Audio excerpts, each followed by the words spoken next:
Olá, pessoal, estamos aqui de volta. Esse é o bloco 2. Eu sou o professor Fernando Augusto Salles. Estamos resolvendo as questões de processo civil do exame da OAB. No bloco anterior, eu deixei vocês com a questão da Maria e do divórcio em face do João, né? E eu disse, a questão principal aqui era saber da citação, né? O divórcio não importa tanto nesse caso. O caso diz respeito à citação.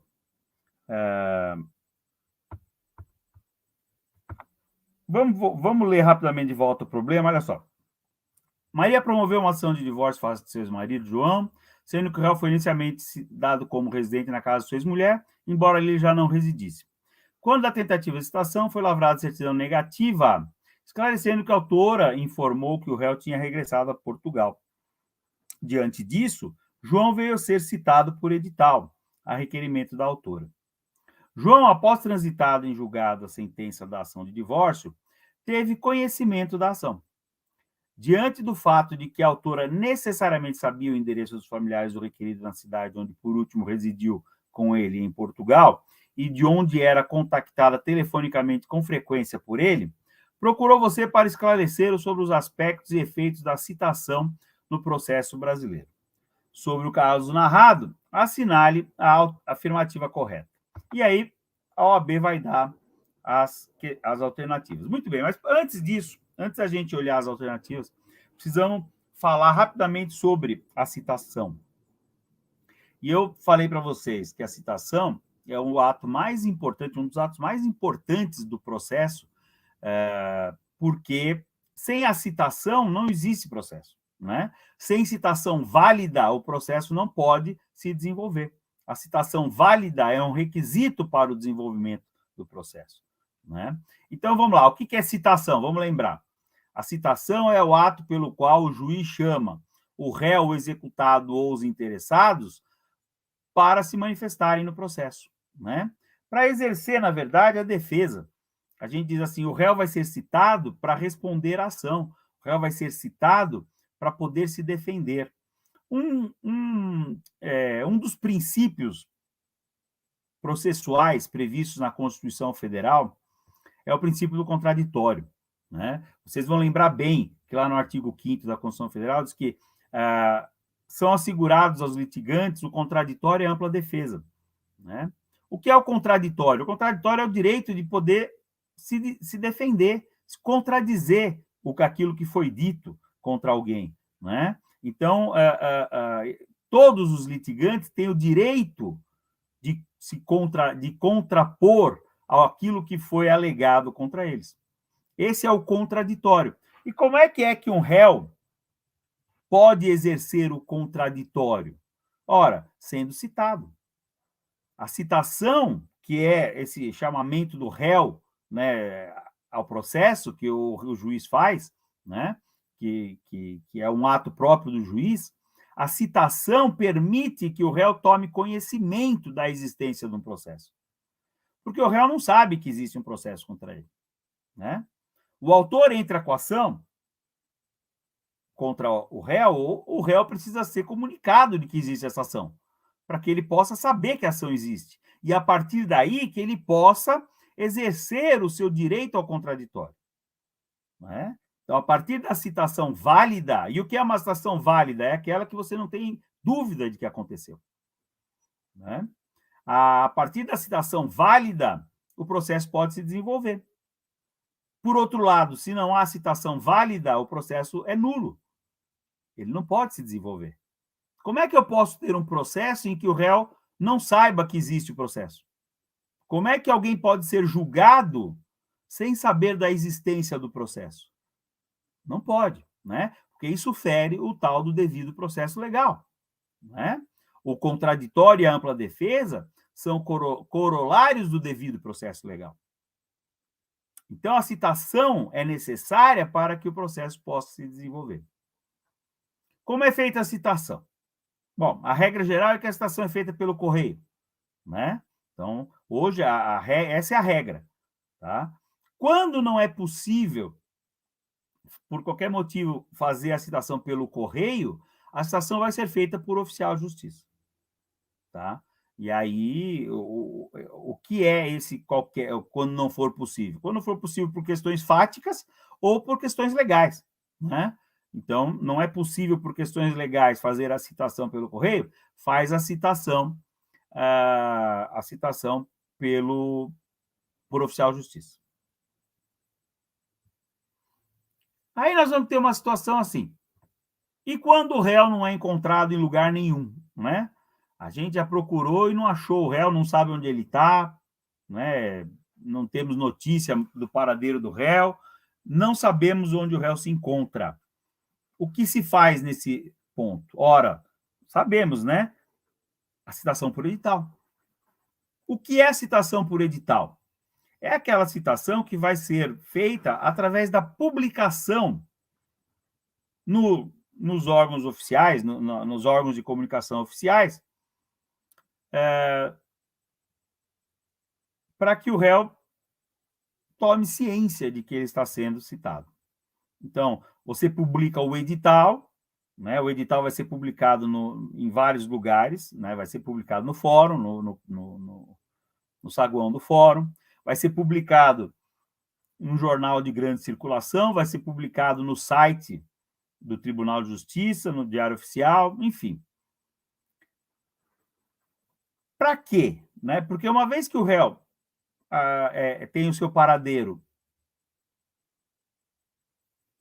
desconhecido, a gente não tem como chegar direto e pessoalmente ao réu, a gente publica esse edital nesses órgãos de comunicação, na esperança de que o réu ou alguém conhecido dele venha ler e dizer para ele que ele está sendo citado.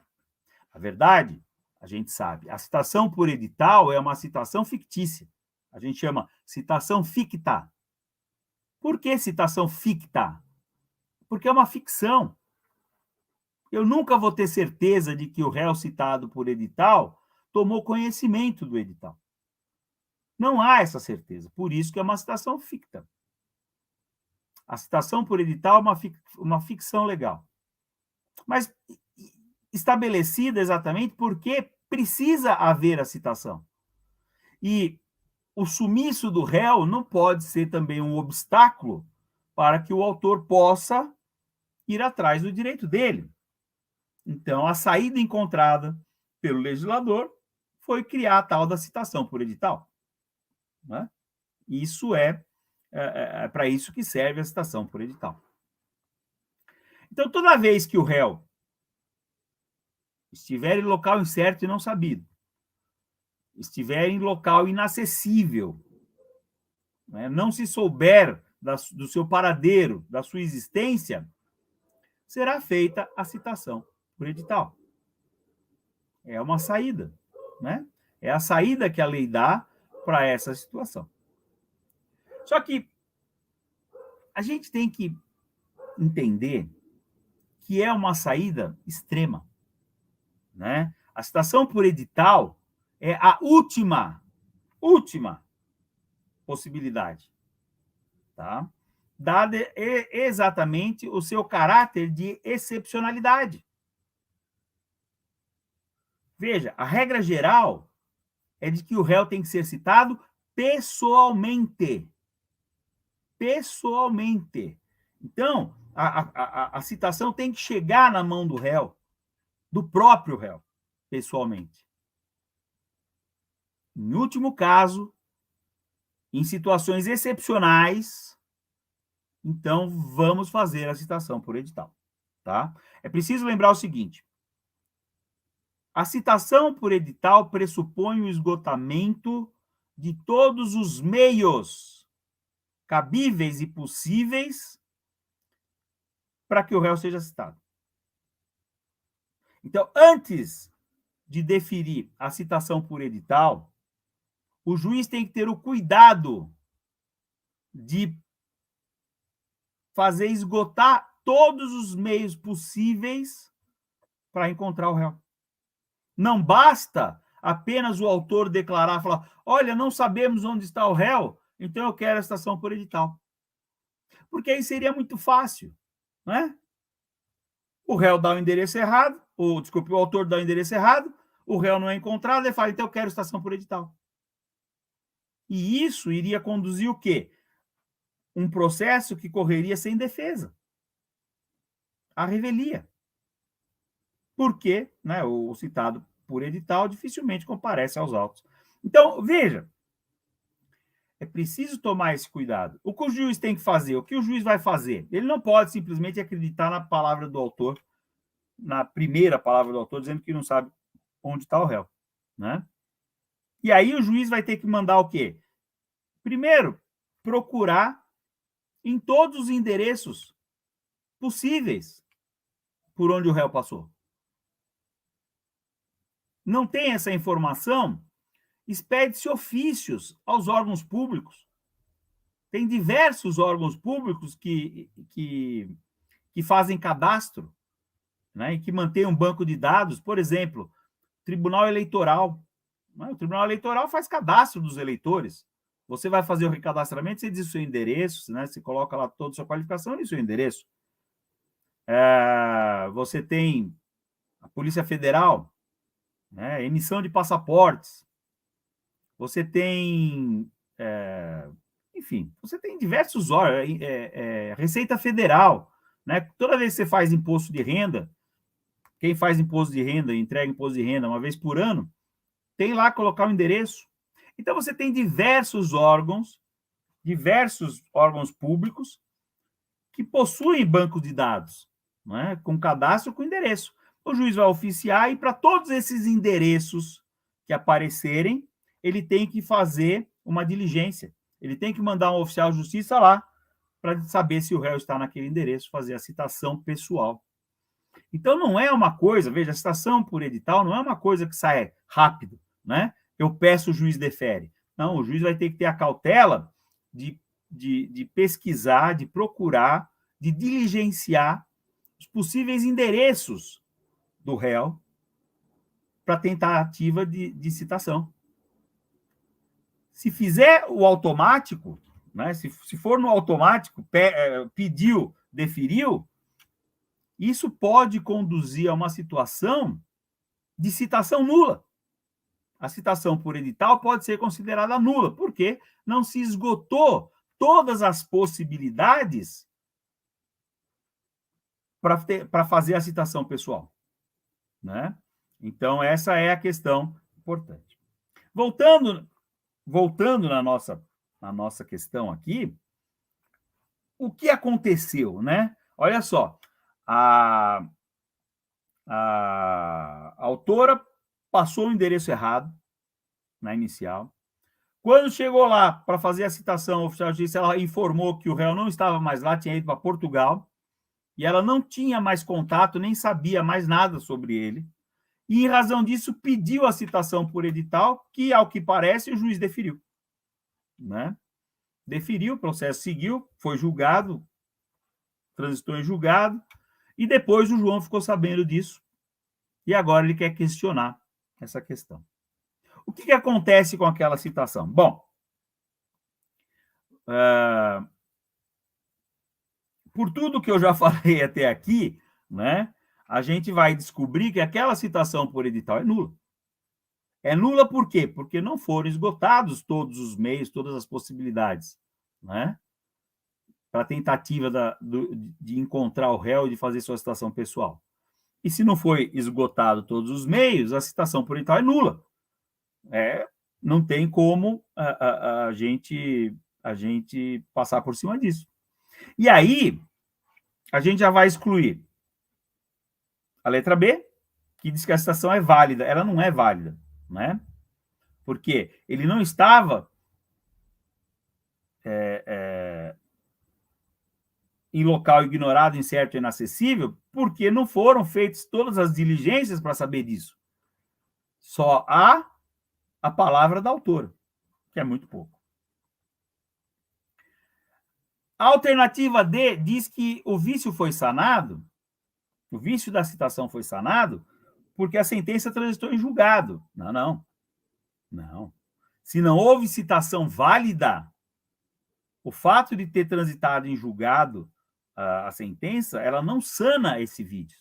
Se não há citação válida, né, A falta de citação é motivo de anulação do processo, mesmo que tenha havido trânsito em julgado, não é? Então, eventualmente, poderia ser caso até de uma ação rescisória, né? Por falta de citação válida. A alternativa A, ela diz: Maria não poderá ser apenada por requerer a citação por edital, uma vez que houve a ocorrência de uma das circunstâncias autorizadoras para sua realização. Na verdade, não houve porque a gente não sabe. Se o juízo não esgotou os meios, a gente não sabe se ocorreu realmente uma dessas circunstâncias autorizadoras, né? Então, uma vez que a gente não tem essa certeza, a citação por edital é nula. E o fato da autora ter requerido a citação por edital nessa situação, né, não autorizaria por si só o juiz deferir, né, a citação. Então, não seria caso de ser apenada também, mas porque, na verdade, ela pediu isso, ela pediu o juiz que não poderia ter concedido. Mas, enfim, a alternativa correta é a C. Olha aqui, ó, está em destaque. A citação por edital é nula, porque não foram efetuadas as diligências necessárias, tendo em vista a existência de elementos sobre o paradeiro do réu, né? Então, ora, o réu está em Portugal, tem o endereço dele em Portugal, tem contato telefônico, não tentou nada disso, então a citação por edital é nula, tá? Essa seria a alternativa, a resposta correta, a alternativa C. Muito bem, vamos passar rapidamente para uma outra questão. Que ela diz aqui: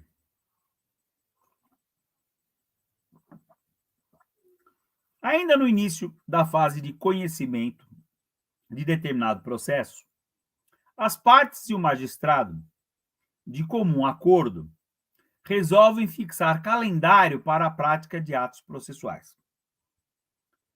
Estipulado que a realização da audiência ocorreria em determinada data, a parte ré não comparece e alega que não foi devidamente intimada para o ato, requerendo a designação de nova data.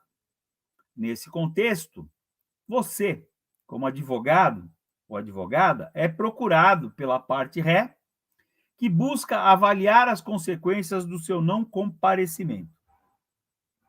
Nesse sentido, é correto afirmar. Veja bem, aqui uma questão importante. Calendário processual. Isso é uma novidade no Código de Processo Civil 2015. Não havia antes, né? São os chamados negócios processuais. E eu devo dizer para vocês que é uma das coisas mais interessantes do processo moderno, ainda que pouco utilizado na prática, né? A gente não tem visto ser utilizado na prática. São os chamados negócios processuais. E o que são esses negócios processuais? É a permissão que a lei vai dar para que as partes negociem. Olha só, as partes negociem o procedimento a ser observado no processo.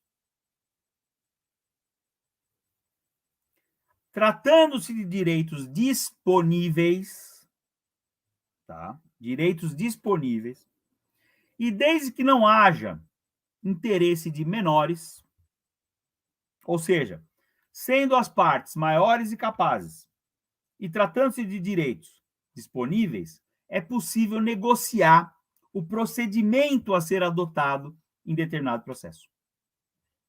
E como é que se faz isso? Como se fosse um contrato. Então, a gente estabelece, por exemplo, eu sou advogado do autor, você é advogado do réu. A gente vai entrar com a ação, ou a ação já existe, a gente combina o seguinte, por exemplo. não haverá recurso contra a sentença. O juiz deu a sentença, tem que aceitar. Não pode recorrer da sentença. Se eu concordei com isso, se você concordou com isso, a gente colocou no papel, a gente leva para o juiz homologa, aquilo está valendo. Então, quando vier a sentença, ninguém vai poder recorrer. Entendeu? Eu posso modificar o procedimento por um acordo. Quando eu posso fazer isso? Ora, eu posso fazer isso em 2 momentos. Eu posso fazer isso com o processo em andamento, ou eu posso fazer isso antes do processo existir. Eu posso negociar o procedimento no contrato. Quando eu fiz o contrato lá, lembra? Vocês sabem que no contrato a gente pode, por exemplo, estabelecer a arbitragem, não é? Faz um contrato lá de compra e venda e põe lá que as partes, em caso de litígio, vão se submeter à arbitragem, né? Chama-se compromisso arbitral. Já conhecemos isso há muito tempo, né? Ok. Se eu vou fazer um compromisso arbitral,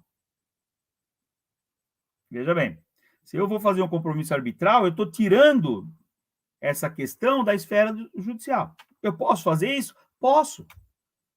Ok. Só que agora nós estamos propondo uma outra coisa.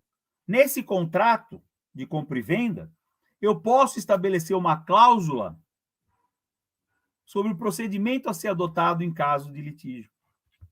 Então, eu posso dizer lá, em caso de litígio, as partes concordam que não haverá recurso da sentença.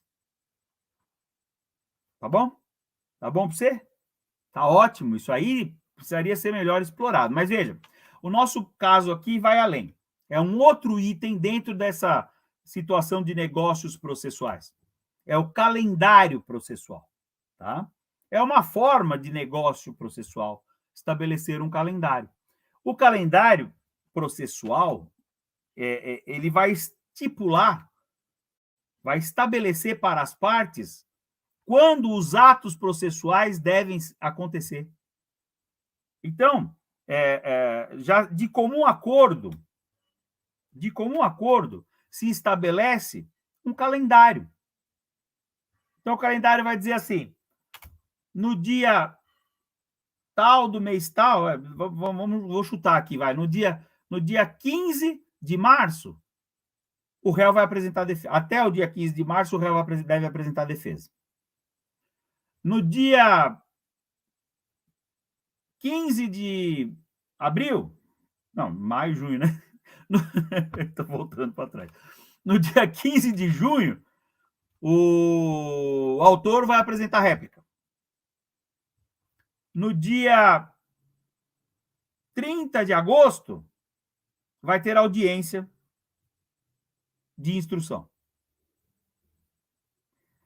Então, veja, eu posso fixar de antemão as datas para quais os atos processuais vão acontecer. Gente, olha que maravilha isso, né? Olha que maravilha. Você não precisa se preocupar com o diário oficial, né? Porque os prazos já estão estabelecidos no calendário. Você bota na sua agenda, no seu calendário, você já sabe, olha, dia tal tem que apresentar isso, dia tal tem que apresentar aquilo, dia tal tem audiência. E isso é importante, veja só, quando as partes estabelecem um calendário processual, e isso é homologado pelo juiz, esse calendário obriga todo mundo. Obriga o autor, o réu e o juiz. Todo mundo tem que seguir o calendário. E mais, não haverá intimação pelo diário oficial para as partes, para que elas cumpram os atos. Não tem intimação no diário oficial. Você já está previamente intimado, você concordou com o calendário. Você tem que pôr na sua agenda e seguir. Então, você não vai ser intimado, dos calendários, dos atos processuais a serem realizados. Olha que beleza. Então, o calendário processual, ele se insere nesse grupo aí de negócios processuais. Então, o calendário processual tem que ser estipulado de comum acordo entre as partes e o juiz. E uma vez estabelecido o calendário, ele tem que ser seguido independentemente de intimação, tá? Aqui no caso, aqui a situação aqui qual que foi? Que o calendário foi fixado e o réu não compareceu na audiência que já estava determinada. E aí?